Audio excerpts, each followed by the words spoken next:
Hey there. Welcome to episode 32 of Tell Me a True Crime Story.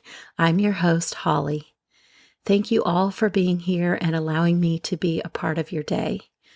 So I did a fair amount of chit-chatting in the intro of the last episode, so I'm going to get to the story pretty quickly today. I just want to ask those of you who haven't reviewed this podcast on Apple with a written review, or those of you who listen on Spotify haven't given me a star rating yet, please take a moment to do that when you can, because it helps me out so much. I now have 41 reviews on Apple, and I want you guys to help me to get to 50 by Halloween. And I have 23 5-star ratings on Spotify. Please help me get to 30 by Halloween on Spotify. I know you guys can do it. Thank you so much for that. And I will give a shout out to those who have given me a written review lately in the next episode. If I haven't, given you a shout out yet and read your written review, I will do that in the next episode. So I hope that you guys, you and your family, and everybody that you love, I hope that you guys are happy, healthy, and together forever. And big, big hugs to all of you. I love all of you guys. Now, let me tell you a true crime story.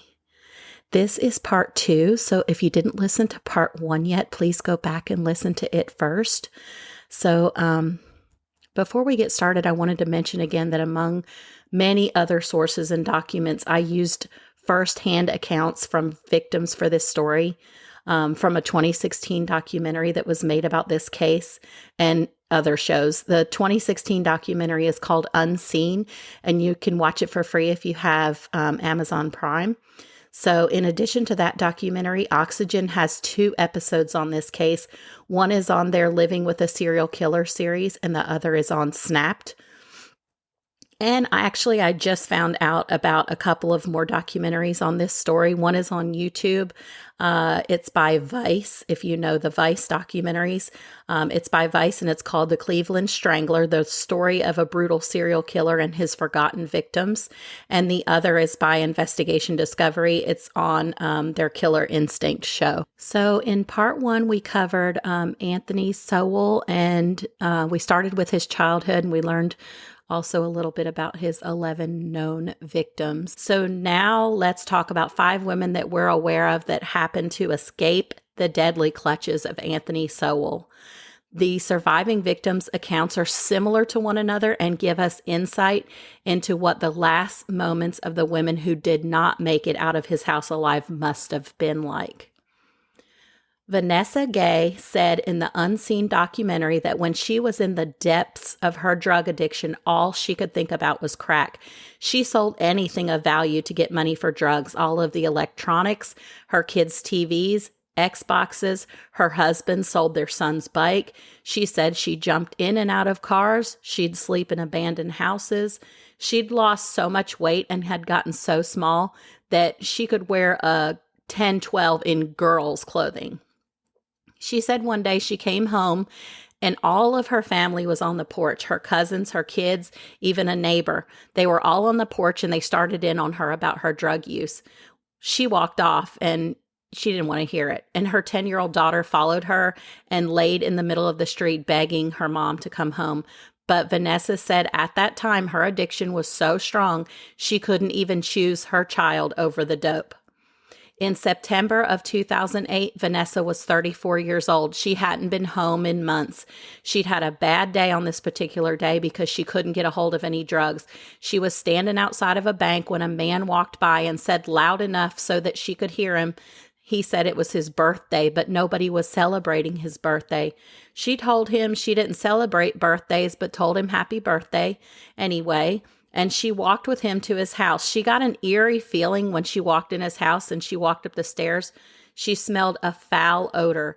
They walked down a hallway and there was one room off of the hallway that had plastic covering the doorway as if the room was like being renovated or something. They chatted for about 10 to 15 minutes and then she asked him what were they going to do, if they were going to drink or smoke. He asked her if she had a crack pipe. She stood up and handed it to him. He lit the stem, then turned around and punched her in the face and said, "Bitch, take your clothes off." She listened and did exactly what he told her to do. She said his eyes were evil black holes. She said she was beaten and raped. He yelled at her, "Bitch, scream, ain't nobody gonna hear you." He repeatedly raped her for hours and hours all through the night. While raping her, he ranted about women who'd done him wrong, women who smoked crack. He told Vanessa that she didn't deserve what he was going to do to her, that she wasn't like the others. He told her he had an insatiable sexual appetite. In the morning, she asked him if she could use the bathroom, and he said yes. As she walked to the bathroom in that room off of the hallway that had the plastic in the doorway, she noticed the plastic was now rolled up. She saw something on the floor in there. It was a decomposing body with no head, propped up in a seated position and quote-unquote taped up. She did her best to remain calm. She was careful not to change her expression or demeanor when she returned from the bathroom. She didn't want him to know that she'd seen anything. He started repeating to Vanessa, "If I let you go, you're going to tell, you're going to tell." She said, "Tell what? You might have been a little more rougher than what I'm used to, but what am I going to tell?" She managed to get him to let her leave. She made sure to walk arm in arm with him right beside him as they walked down the stairs toward the door. She said she didn't want him to get behind her, or she knew she wouldn't make it out of there alive. But she did make it out of his house on that Sunday morning with her life. She walked down the street with her face all beat up, limping and bleeding. She passed several people that were going to church, and they just turned their heads. Others laughed at her. No one helped Vanessa. She called the police, and they wanted her to go down to the station to file a report. Instead, she went to an abandoned house. She calls them bandos. And she slept and slept and slept. She never did go file a police report. She thought she wouldn't be believed since she was a crack addict, so she just stayed high to numb her pain. Vanessa later found out that the headless body that she'd seen was her friend from the streets, LaShonda Long. LaShonda's skull was found in a red bucket in Anthony Sowell's basement, but the rest of her body was never found. Gladys Wade, who was 39 years old at the time, was attacked by Anthony Sowell in early December of 2008. She'd just bought beer and cigarettes at Amira Imperial Beverage, the convenience store at the corner of Imperial Avenue and East 123rd Street. Then she started walking down Imperial Avenue to go catch the bus. Anthony Sowell was standing outside his house on Imperial Avenue, and he said, "Merry Christmas" to her. She didn't know him, but she returned the greeting. He invited her to have a drink with him. She said, "No thanks, I got my own," as she continued walking. She didn't know it, but he'd come up behind her. He knocked her out and grabbed her by her clothes and dragged her unconscious down the sidewalk and into his house. When she regained consciousness, she was locked in a bedroom on the 3rd floor of his home. She started screaming. Then he came in and said, "Bitch, you can scream all you want. Nobody can hear you. You 'bout to die." He ordered her to take off her clothes and punched her in the face repeatedly. She broke away from him and ran for the back stairs, but Anthony Sowell caught up with her. He was right behind her at the top of the stairs. He grabbed her and they both tumbled down the stairs. She crashed through a glass door at the bottom, cutting her thumb deeply. Anthony Sowell continued to attack her. She gouged his eyeballs, clawed at his face, and twisted his testicles all the way around as far as she could in an attempt to get away from him.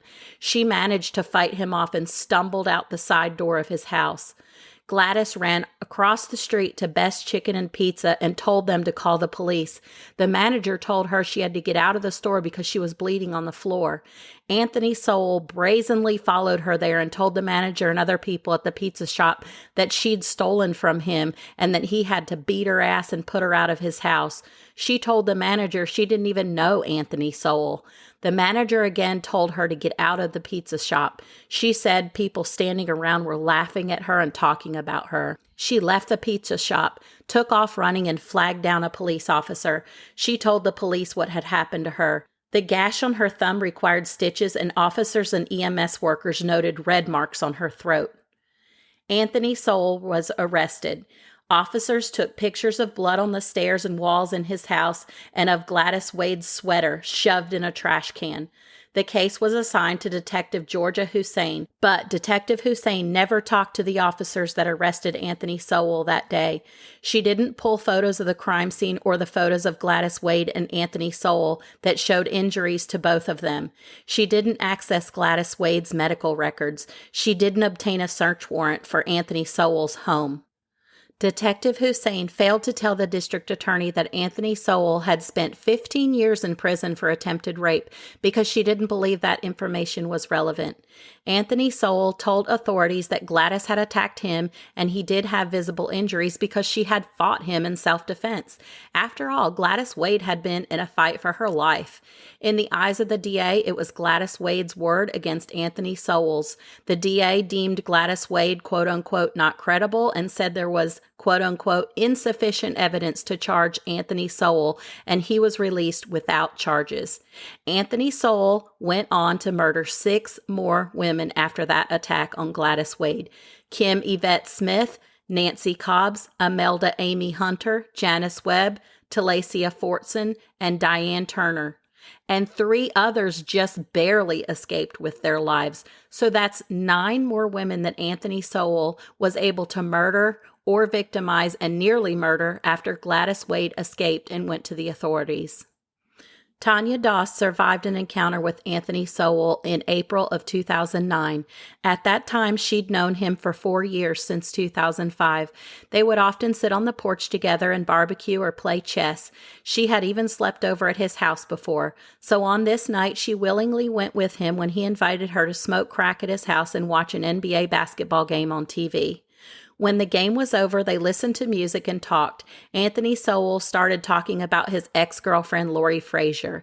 He showed Tanya Lori's clothes and papers she'd left there and was supposed to return and retrieve, but she never did. He told Tanya that whenever he cared about someone, they left him. Without warning, Anthony Sowell began choking Tanya. She said he choked her so hard, her eyes bulged and tears poured from her eyes. As he was choking her, he said, "You can be the next crackhead bitch dead up in the street and nobody give a fuck about you."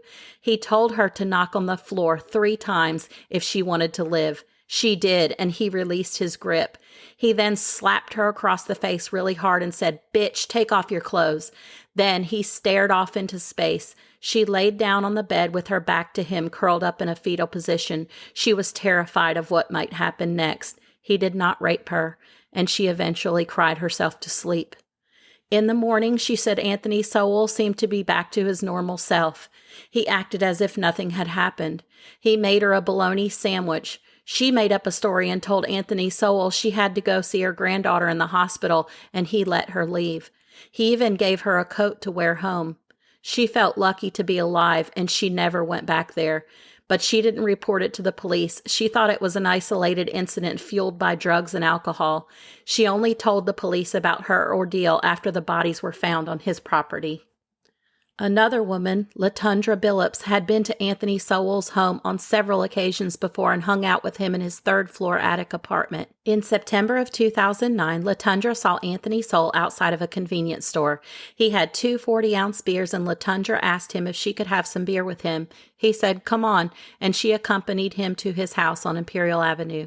They smoked crack and went to an empty room on the 2nd floor of his house. The only items in the room were a blanket and a piece of an extension cord, both on the floor. Anthony Sowell brought a chair into the room. When they got into that room, Anthony Sowell asked LaTundra to turn around. She was tipsy and just did what he asked. When she turned around, he put his hand on the back of her neck and squeezed it really hard. She turned around and pushed him. He then hit LaTundra hard in the face and ripped her shirt off. He made her remove her clothes and lay on her stomach. He then raped her. As he was raping her, he put the extension cord around her neck and choked her until she blacked out and lost consciousness. LaTundra woke up several hours later. Her neck was burning and she was wet. She sat straight up. She saw Anthony Sowell sitting in front of her on the chair, smoking. His eyes bulged, and she said Anthony Sowell looked startled and shocked, presumably because she was still alive.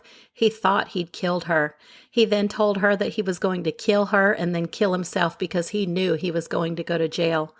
However, she persuaded him to let her go. She told him something like, quote, "You're not going to jail, but I'm never coming over here no more," end quote. He told her he was sorry and that he'd just been going through a lot of things. She said, "Well, I ain't did nothing to you." She got dressed as he was still talking. They walked down the steps. He stood in the doorway as she walked down the driveway. She looked back a couple of times to see if he was still there, and as soon as she reached the corner, she took off running. The hospital collected sexual assault evidence, and she reported the whole incident to the police. According to LaTundra, she was not contacted by a detective until 3 weeks later. She gave a formal statement to Detective Richard Durst at the Sex Crimes Unit office on October 27, 2009. Sean Morris's nearly deadly encounter with Anthony Sowell began pleasantly enough.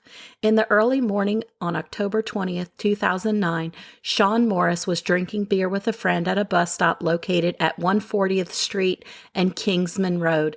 She saw Anthony Sowell get off of a bus across the street and walk to a nearby house to buy crack. He eventually walked over to where she was and began talking with her. Around 7 a.m., Sean said she needed to leave the bus stop area so her kids would not see her there drunk when they went to school. That's when Anthony Sowell invited her to his house to continue drinking and to smoke crack. They walked several blocks to his house on Imperial Avenue. She hung out with him without incident for about 5 hours. They were just talking, drinking, and smoking. She said he acted like a gentleman, and nothing about their time together made her feel threatened. She left his house around noon. Anthony Sowell politely walked her to the door. When she realized she'd left her ID on his dresser, she went back to his house to retrieve it. When she got there, he leaned out the window and she told him she'd forgotten her ID. He told her to come up and get it. When he opened the door and she went in, his demeanor suddenly changed and he put her in a chokehold.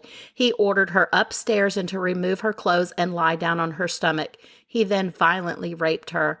While he was raping her, he told Sean, "I hate you bitches. Look at you. You've got a husband at home and you out here in the street. That's why I hate bitches." Sean's screams prompted Anthony Sowell to get up and start closing the open windows so that no one could hear her. She noticed there was a window still open and prayed for the courage to jump from it. She prayed to God that she'd found herself in a predicament and that she would not die when she jumped from the window. She sprung up from the bed and went to the window and kicked out the screen. She climbed naked out of the window and hung by her fingertips from the window ledge. She was hoping to drop down to the ground without getting hurt, but Anthony Sowell came to the window, grabbed her hands, and tried to pull her back in. When he couldn't, she said he, quote unquote, shoved her down as hard as he could. Sean fell 20 feet to the concrete below and lost consciousness. Anthony Sowell went outside naked and tried to drag the unconscious and bleeding Sean back into his house. People in the area heard and saw a commotion and started to gather around. The witnesses that day, who included a neighborhood property owner, City of Cleveland workers, and Fawcett Best, owner of Best Chicken and Pizza from across the street, tried to prevent Anthony Sowell from moving Sean due to the extent of her injuries. At Anthony Sowell's trial, Donald Laster, who owns property on Imperial Avenue, was one of the first people to respond to the scene after Sean fell from the window. He testified that he saw 3 men taking pictures on their cell phones, and he saw a naked woman laying on the ground moaning and not moving. He then saw a naked Anthony Sowell come around the corner of the house walking in a low, crouched position. Anthony Sowell told Donald Laster that the woman on the ground was his wife and she fell out of the window while they were having sex. Anthony Sowell tried to take Sean inside and Donald Laster threatened him, saying, "Don't do it or I'll kick your ass." Donald Laster called 911. As the ambulance was pulling up, Anthony Sowell took off with Sean, carrying her to his house. Donald Laster put his foot in the door so that Anthony Sowell couldn't close the door. Donald Laster went in along with a fireman, and Anthony Sowell dropped Sean with a thud. Another witness, Leroy Bates Sr., was in the area when Sean fell and went to the scene. He too was telling Anthony Sowell not to move Sean. Anthony Sowell told him to, quote unquote, leave us alone. Fawcett Best testified that he didn't see Sean fall from the window, but saw Anthony Sowell naked and the naked woman. Anthony Sowell kept trying to get Sean, who was unconscious, into his house. Fawcett Best, owner of Best Chicken and Pizza, which was right across the street, ran to Anthony Sowell and said, "What did you do, Anthony?" Anthony Sowell replied, "It's cool." Fawcett Best then said, "No, it's not. She's all bloody." This scene on the side of the house where Sean fell was captured on camera from the rooftop of a nearby business, Ray's Sausage. The video has no sound, but jurors at Anthony Sowell's trial watched the video and got to see a naked Anthony Sowell approach, then stand over Sean's limp body. Someone off camera throws Anthony Sowell an article of clothing or something. After a few minutes, Anthony Sowell helps Sean to her feet and they walk away together. Sean was taken by ambulance to Metro Health Medical Center. Anthony Sowell actually rode with her in the ambulance. He told medical personnel he was her husband. He said that they'd been doing drugs and that her fall was an accident. Sean awoke 2 days later in the hospital with no memory of getting up from the ground and walking away with Anthony Sowell. The injuries that Sean suffered in the fall from the window were grave. She had a fractured skull, 8 broken ribs, both of her hands were broken, and she had suffered an aneurysm. Sean asked a nurse in the hospital for a phone so that she could call her husband and let him know where she was. The nurse told her that her husband had ridden with her in the ambulance. She told the nurse that that man was not her husband. Sean told her family that she'd been hit by a car because she was too ashamed to tell them the truth. She did not report her assault to police because Anthony Sowell had threatened to kill her if she did. 9 days after the attack on Sean Morris on Thursday, October 29, 2009, officers with the Cleveland Police Department went to 12205 Imperial Avenue with an arrest warrant for Anthony Sowell for the rape of LaTundra Billups and a search warrant for his home. It was considered a high-risk warrant, so the SWAT team entered first in order to clear the home. When there was no answer at the door, the SWAT team forced entry and did a security sweep of the residence. There were no lights on in the house, and it was difficult to find the light switches. One detective said it was like a haunted house. As they moved through the house, the smell of death became overwhelmingly intense. After sweeping the house, it was determined that Anthony Sowell was not at home. 2 decomposing bodies lying face down were located in a locked room at the south end of the hallway on the 3rd floor of his house. The bodies were covered with piles of clothing, and one of them was wrapped in a black plastic trash bag up to her knees. There was a shovel lying on the floor between the bodies. The windows in the room were covered with garbage bags. Then Detective Lemmy Griffin said there were mice and rat droppings and dead flies everywhere, all over the floor, as if someone had thrown a whole bag of rice all over the floor. The rodents and flies had been feeding on the bodies. The SWAT team backed out of the house and it was sealed off for the crime scene unit. Through DNA analysis, the first 2 bodies observed by the SWAT team were later determined to be the bodies of Talacia Fortson, last seen 5 months earlier in June, and Diane Turner, who went missing a month prior in September. 38-year-old Diane Turner was the last of the women to go missing in the area that was later discovered at Anthony Sowell's home. A T-shirt had been used to strangle Talacia Fortson. Her body was nude from the waist down and covered by a pile of clothing. Many of her belongings were found lying around Anthony Sowell's house, including her earrings, a skirt, and her food stamp card. A receipt found in a trash bag on his 2nd-floor balcony showed that Anthony Sowell had used her food stamp card months after she went missing. Diane Turner's body was found lying next to the body of Talacia Fortson. She was face down and covered with a pile of clothing. Her legs were bagged up to her knees. She was nude from the waist down. There was no ligature and no bindings on her body. Her body was too badly decomposed to determine exactly how she died. The coroner concluded that she was killed by homicidal violence of an undetermined type. Another search warrant was obtained and carried out the next day. For this search, investigators were accompanied by personnel from the coroner's office and a cadaver dog. A body was located beneath the basement staircase, covered by plywood and a large mound of dirt. The body had been wrapped loosely in a large sheet of plastic. A shirt that had been used to gag the woman was still tied in her mouth and knotted around the back of her head. There was a green belt that had been used as a ligature still tightly coiled around her neck. Her wrists were bound with shoelaces. This body was later determined to be Janice Webb. She'd been last seen on June 3rd, 2009, about 5 months earlier. There were 2 more bodies on the 3rd floor. One was inside 2 black plastic garbage bags, and the other was in a crawl space beneath dirt. The body in the bag turned out to be Nancy Cobbs, who went missing in April of 2009, about 7 months earlier. There were shoelaces tied around her wrists. She also had shoelaces around her neck that had been used as a ligature. Her body had decomposed at an accelerated rate. It had been reduced to a skeleton and soft tissue and only weighed 46 pounds upon arrival at the coroner's office. The body in the crawl space was that of Tashana Culver. She went missing in June of 2008, nearly a year and a half earlier. Tashana's body was stuffed face down into a crawl space in the west wall of the front room of the house. Her hyoid bone in her neck was broken, suggesting she'd been manually strangled at one point. Her ankles were still bound with knotted rope and her wrists were bound with rope and a brown sock. She was the only victim that was discovered fully clothed.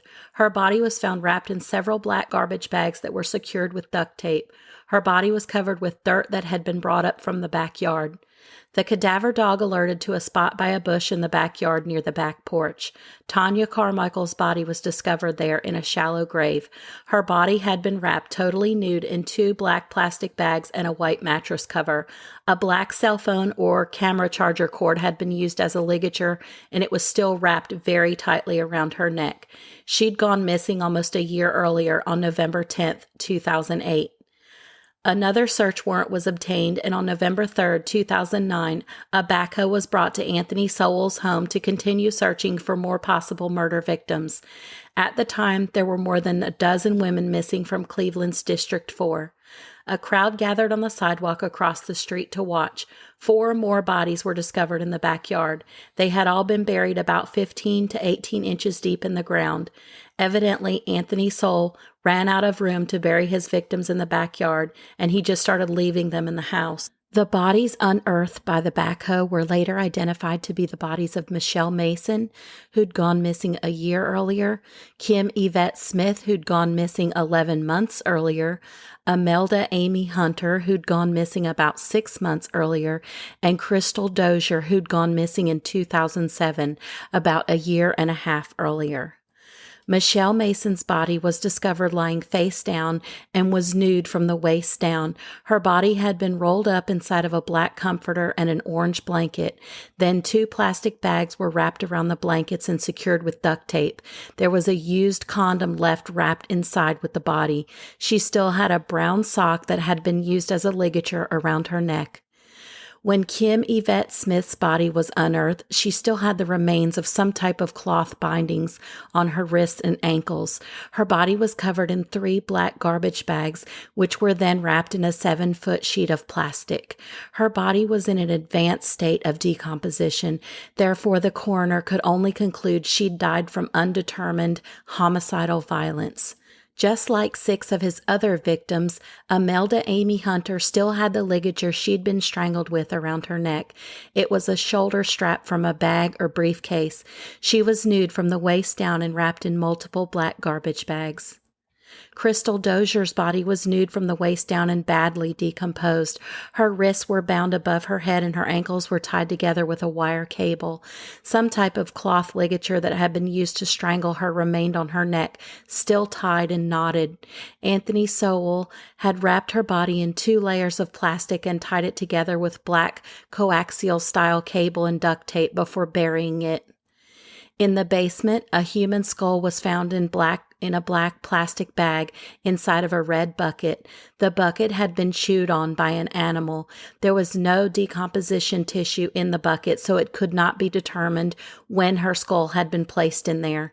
DNA analysis later proved that the skull belonged to LaShonda Long, who'd gone missing about 15 months earlier. None of LaShonda's other body parts were located. Also on the floor in the basement were lots of cut extension cord pieces. On October 29, 2009, when police had discovered the first bodies at 12205 Imperial Avenue, one of the most massive manhunts in Cleveland history began for Anthony Sowell. They wanted to locate him before Halloween, when lots of kids would be out trick-or-treating.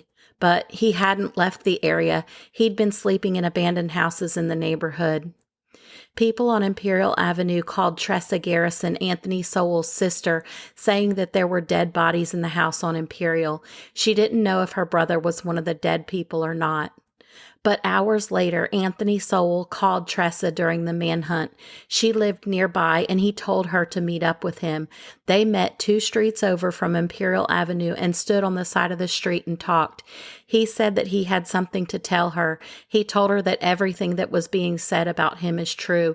He said he didn't know why he did it. He was just all fucked up in the head. He told her he loved her and that he would call her later. He said he had to go because the police were looking for him. On Halloween morning, Saturday, October 31st, 2009, someone in the neighborhood saw Anthony Sowell walking on Mount Auburn Avenue about 1 mile from his home and called the police. They'd recognized him from news reports. During his interrogation after his arrest, Anthony Sowell told detectives that he choked his victims, quote unquote, in his dreams. He said he punished the women he brought over. They were bad, he said. Court documents state that he specifically resented the fact that the quote unquote bad women were neglecting their children while walking the streets to feed their drug habit. He said he started taking his anger out on women in the neighborhood after he and Lori broke up. He said the women reminded him of his girl, meaning Lori. Investigators wanted information from him that would help them identify the bodies at his home.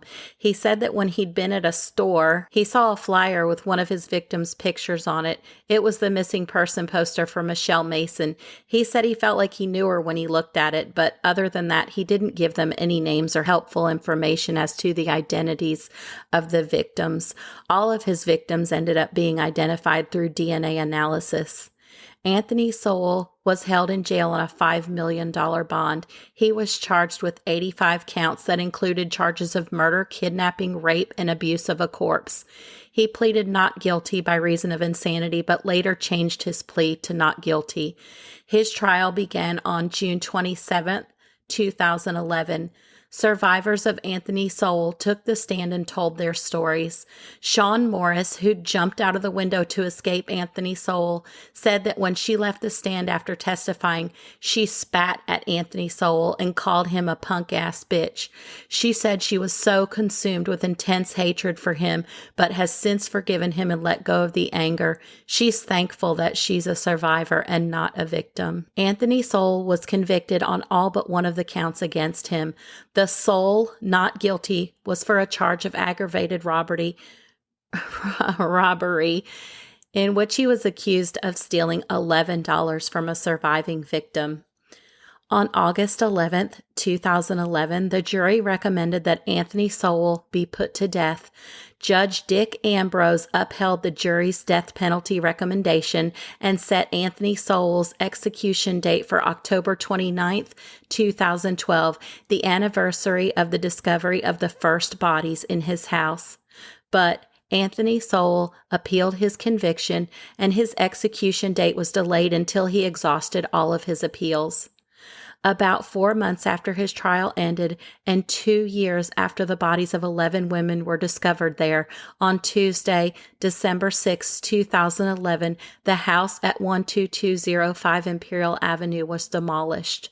A light rain fell and spectators chanted, tear it down to the ground," and "Amen," and "Hallelujah."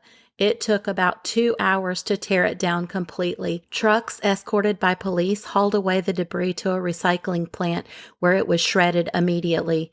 This was to prevent anyone from taking anything from the home to keep as some type of memento. According to Reuters.com, a website sold dirt from Anthony Sowell's yard where the victims had been buried for $25. Near the end of 2019, Cuyahoga County Assistant Prosecuting Attorney Chris Schroeder told 19 News in Cleveland, quote, 10 years have gone by and we're still only about halfway through the appellate process, end quote. Anthony Sowell was still appealing his sentence when on January 21st, 2021, he was moved from death row at Ohio's Chillicothe Correctional Institution to the end-of-life care at the Franklin Medical Center Prison Hospital in Columbus, Ohio. At 3:27 p.m. on February 6, 2021, Anthony Sowell, Ohio Department of Rehabilitation and Correction inmate number A604609, passed away at the age of 61. An Ohio Department of Rehabilitation and Correction spokeswoman said Anthony Sowell died of a terminal illness but would not specify exactly what it was. She did say, however, that he did not die from COVID-19. Another victim of Anthony Sowell was not a living, breathing victim, but a business that was next door to his house on Imperial Avenue. For years, a rancid, putrid stench hung in the air over 123rd Avenue and Imperial Avenue. Everyone assumed it was from Ray's Sausage next door. A resident across the street from Anthony Sowell called City Hall to complain about the odor. She said it smelled like a dead person or a dead animal. City inspectors visited the sausage factory, and Ray's Sausage incurred thousands of dollars worth of expenses to make changes, like putting in new sewer traps and a new ventilation system. Some reports said these expenses totaled about $30,000, but other reports that I came across said that they totaled around $200,000. However, nothing worked, and the smell would not go away. Tressa, Anthony Sowell's sister, said she'd smelled the awful smell too when she was in her brother's house. The horrible smell even permeated his clothes. Anthony Sowell just blamed it on Ray's Sausage. The family of Anthony Sowell's murder victim, Crystal Dozier, filed a claim against the city of Cleveland. The family was paid $2,500. The city of Cleveland also paid a combined $1 million to the families of 6 women who fell victim to Anthony Sowell, citing a botched investigation which allowed Anthony Sowell to remain free to go on and murder those 6 women. The families of Nancy Cobbs, Talacia Fortson, Imelda Amy Hunter, LaShonda Long, Diane Turner, and Janice Webb split the $1 million settlement equally. 2 surviving victims of Anthony Sowell also sued the city of Cleveland. The city paid $260,000 to surviving victim LaTundra Billups and $40,000 to surviving victim Gladys Wade. On a very happy note, survivor LaTundra Billups went on to earn a master's degree in social work at Cleveland State University in 2016. On Saturday, November 6th, 2021, a memorial called the Garden of 11 Angels was unveiled that honors the victims of Anthony Sowell. Inscribed on the plaque are the words, quote, "In honor and memory of the survivors, the victims, both known and unknown, and the entire community impacted by the violent acts that transpired on Imperial Avenue," end quote. The memorial honors the women whose bodies were found hidden in and around his home, located at 12205 Imperial Avenue. The women honored are Tanya Carmichael, Nancy Cobbs, Tashana Culver, Crystal Dozier, Talacia Fortson, Imelda Amy Hunter, LaShonda Long, Michelle Mason, Kim Yvette Smith, Diane Turner, and Janice Webb. According to an article by Hope Sloop on WKYC.com, quote, "The Garden of 11 Angels also includes more than 30 different varieties of trees, plants, and flowers to breathe life into the space once occupied by Sowell's home," end quote. I wanted to mention the documentaries that cover this case again in case you guys wanted to go and check them out. The 2016 documentary that was made about him and his victims and survivors, it's called Unseen, and you'll be able to see some of the survivors and hear them tell their stories in their own words. So it's called Unseen. It's free on Amazon Prime if you have a membership, Amazon Prime membership, and also the ones on Oxygen. They put out 2 episodes, and then the one on Vice. So, and that's on YouTube. So Thank you so much for listening to this episode of Tell Me a True Crime Story. Please follow or subscribe to the podcast and tell your friends and coworkers and family about it, and share the podcast, and or just share an episode that you loved. Follow the podcast on social media. Facebook, Instagram, and TikTok are at Tell Me a True Crime Story. Please write a review for the podcast and give it 5 stars if you listen on Spotify. That helps me out so much, guys. Remember, I'm trying to reach 50 reviews on Apple and 30 ratings on Spotify by Halloween. So, and I'll give you a shout out on the podcast and read your review. So, this podcast is growing, and it's thanks to all of you guys. And it's really inspiring me and making all this work really worth my while. And I just really appreciate you guys so much. And I hope that you and your family are happy, healthy, and together forever. Thank you for being here. I truly appreciate and love each and every one of you. And join me in episode 33 when I'll tell you another true crime story. Big hugs to all of you. Bye-bye.